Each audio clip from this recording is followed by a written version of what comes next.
Ita for calling my white girlfriend a Mayo mama. Okay, so this sounds ridiculous, but bear with me. I, 28 am African American, my girlfriend, we'll call her Susie, 26F, is white, and obviously so is her family. They're pretty chill and we've never had a problem and live in a fairly liberal part of the country. Now a while back we were fooling around making fun of each other and I called her a Mayo mama. It was kind of an instant regret thing, but she found it hilarious and now it's my pet name for her. Anyway, we had to drop some stuff off for her mom the other day because she doesn't like leaving the house too much ATM because of you know what. So we were all talking for a little while and the pet name slipped out. I never said it in front of anyone before because I understand people might find it odd, and boy, her parents did not like it. They started saying I was being racist and clearly have double standards. Susie tried to tell them to be quiet and said that she liked the nickname and if she doesn't feel offended by it then they shouldn't speak for her, but they persisted and her dad came out with one of the funniest things I've ever heard someone say to me in the most sincere way possible. How would you feel if she called you her chocolate daddy? I started laughing and Susie tried to hide her face, but she looked like she was about to cry from hysterics. I told him I wouldn't really care if it wasn't coming from a place of malice and we decided to GTFO as soon as possible.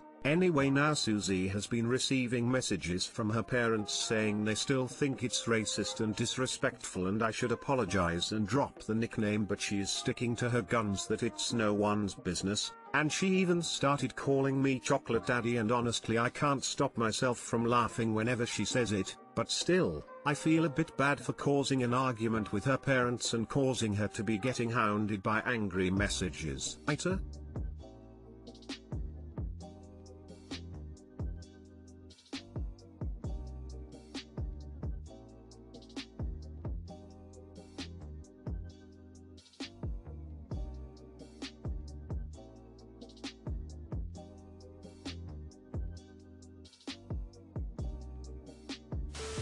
NTA chocolate daddy, but you and Mayo mama over there might want to just let her parents know that you're both sorry if your playful spirits unintentionally offended them. A little of that, spread just right, might go a long way to ease relations.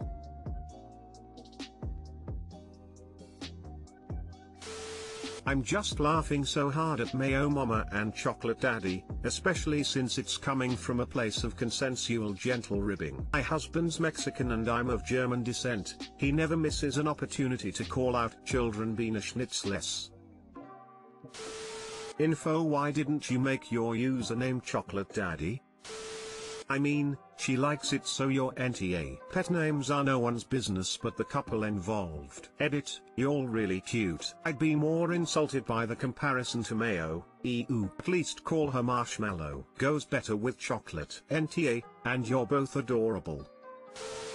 Ita: I made my husband pay all the vet bills because he blamed his stinky farts on the dog and caused unnecessary stress. We have a dog, Jerry. He's an absolute sweetheart. He has such a sweet and gentle disposition and he doesn't have an unkind bone in his body. I love him dearly. A month ago, my husband, Jerry, and I were eating dinner when suddenly I smelled something really disgusting. My husband instantly made a face, so I knew it wasn't just me. TBH, I am pregnant and my sense of smell has been a little sensitive in this time. Couldn't stand the smell and left the room. Later in bed, my husband told me the dog farted. You guys, the smell was unbelievable. It honestly smelled a little like rotten eggs. I thought it was a one-off because the dog does fart, as do we, but it's never been this bad. Over the next week, the smell would come again and again at random times. I lit candles, incense, nothing worked. This whole time I thought it was the dog and said, okay, fuck it, I'm taking him to the vet. A fart this stinky isn't normal. Through all this my husband kept silent. My vet recommended a diet change for the dog. So I changed the diet, but the stink continued. I was losing my goddamn mind, and my husband still kept his mouth shut. The vet was extremely confused and ordered a bunch of tests that cost a lot. All the tests showed that the dog was fine. I'm losing my mind here. My anxiety started kicking in. What if there's something wrong with him? What if we lose him? I'm so stressed out. It all came to a breaking point and I burst into tears. Had a full-on meltdown about losing Jerry, and then, you have to understand, this nonsense has been going on for 5 weeks. My husband confesses that the farts farts weren't the dog but were him. Y'all, I lost it. I kicked him out of the house. He went to stay with his friends. All of our friends are on my side. To be clear, I didn't mind he lied in the moment. But he knew we were going to the vet. The vet was confused. He even went to the vet appointments with me. It takes him a full-on panic attack and mental breakdown to say the truth. His mother, who normally thinks the sun shines out his ass, is on my side as well. She called him, in no uncertain terms, an idiot. I let him back into the house, of course, after I cooled down. He went to the doctor about his farts and was recommended a diet change as well. I told him in no uncertain terms that he has to pay me back my half of the vet bills out of his savings/fun money in the household budget was not made to accommodate his bullshit. He's agreed but isn't really happy about it. I don't particularly care about his happiness right now, to be honest. I'm not talking to him at all, but I want to know if I'm being fair by asking him to pay me back or if I'm taking it too far. Too angry to be rational right now. NTA. What a weird thing to lie about for that long. Yeah, like he'll blame the dog as a joke when I really let one rip, but come on, like letting the poor dog go to the vet about it? Jesus, man.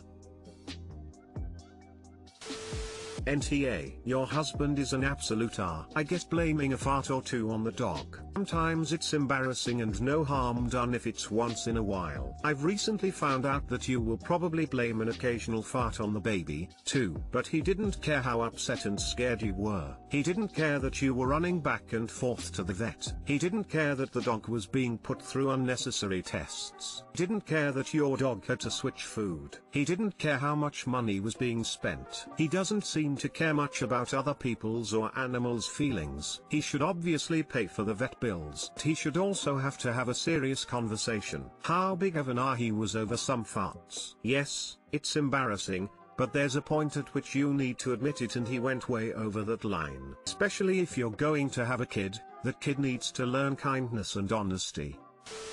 NTA. This brings a whole new meaning to the term gaslighting. NTA. That was so cruel to the dog. How many times did the vet draw blood for these tests? And man, stressing out your pregnant wife for no reason is just putting your baby at risk. He should pay all of the vet costs. He needs to grow himself some maturity before the baby gets here.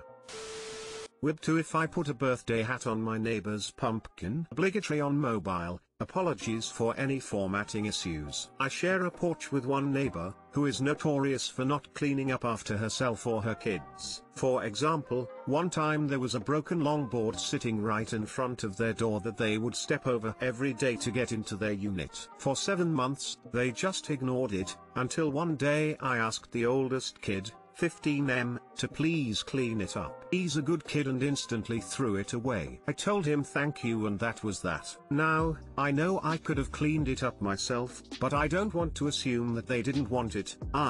Maybe it had sentimental value. Plus I constantly clean up the shared porch, throwing away trash, picking up cigarette butts, sweeping, clearing cobwebs. I have known her to sweep the porch all of one time in the 6 years she has lived there. Last year, October 2019, I bought several small sugar pumpkins and placed them on my porch next to my jack-o'-lanterns. After Halloween, I threw all of them away in an unused wooded area next to my apartment complex so they could decompose. The next day, I found one of the sugar pumpkins back on the porch, outside of her door. I know that it was one I had bought because of the particular markings on it. Okay, weird, but whatever, I'm glad someone is enjoying it. I figured she would throw it away after Thanksgiving, then after Christmas, then after New Year's. Well, it's now been a year and the pumpkin is still there. It is nasty. It looks like it has practically melted into the porch. She has put Halloween decorations all around it,